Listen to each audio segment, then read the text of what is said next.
Tracy Lynn Dougherty. I'm passionate about equipping and encouraging you to live a life you'll love. Today, I want to talk about attitude. I'm going to give you 4 tools to equip you with a better attitude. A few years ago, I was asked to speak at an event where the audience would mostly be drill sergeant wives.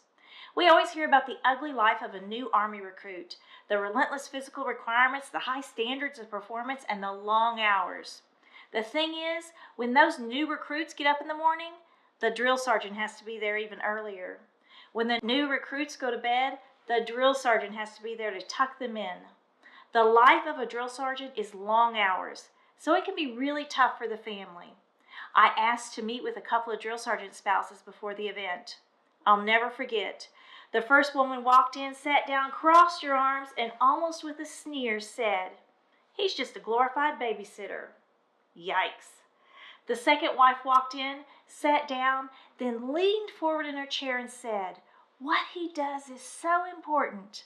He is shaping the next generation of soldiers for our country." Same circumstances, different attitude.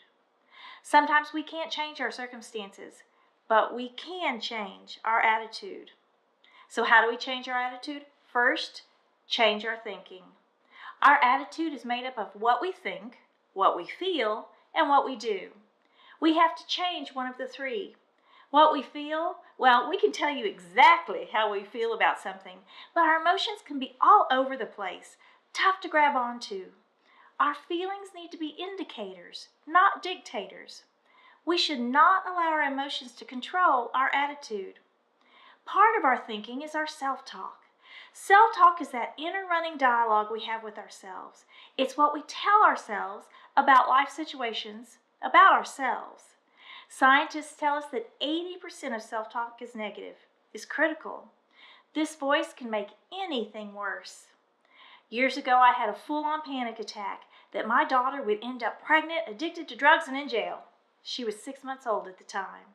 We might think about a small problem for a while, and next thing we know, we have a bigger problem. The imagination can get out of control. We must intentionally choose right thinking. Self-talk is also where we come up with our excuses. You know, the if-then statements about our life, about ourselves. Once I get that promotion, then I'll have a good attitude.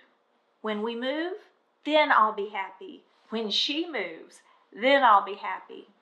If I lose weight, then I'll be happy. We need to choose joy today. It's a mindset. Here's the key with self-talk.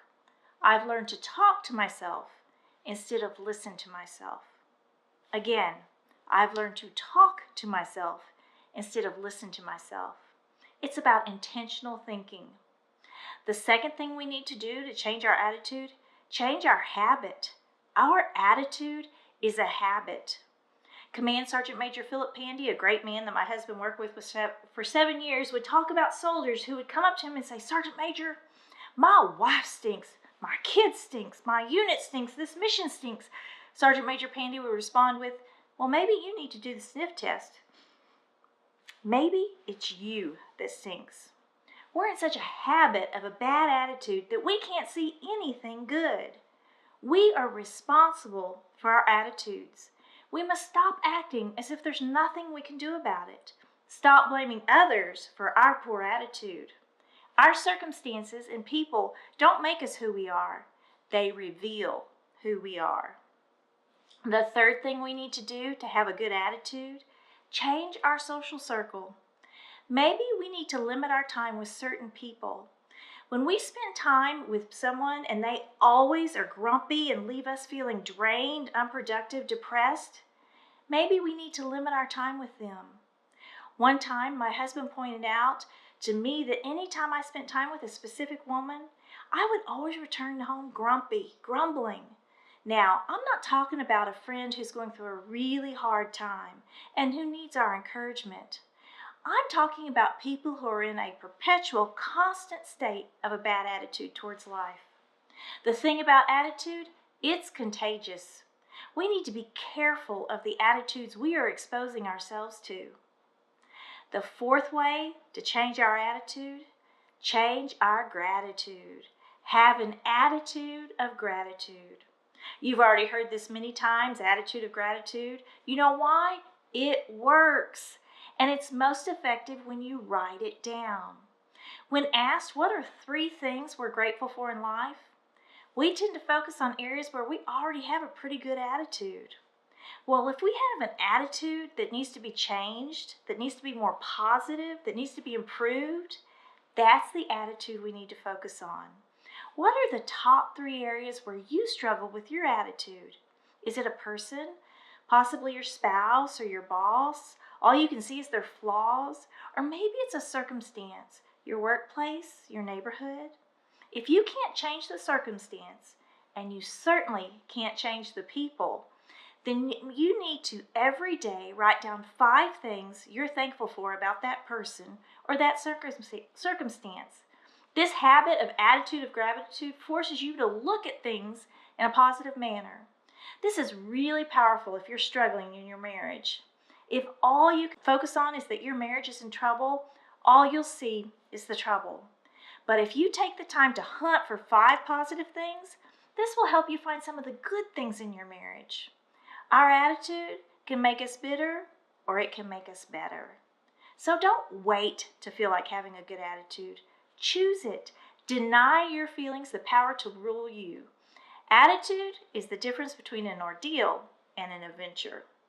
Today I've shared with you 4 tools to improve your attitude. Number 1, change your thinking. Number 2, change your habit.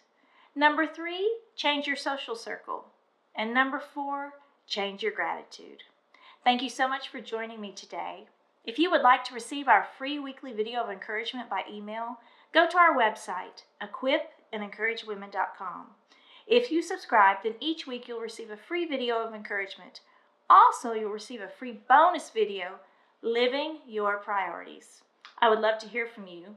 In the comments below, let me know, what do you believe is the most important thought or attitude you need to change? And how will your changing that affect your life? Thanks so much for spending your time with me. All my best to you.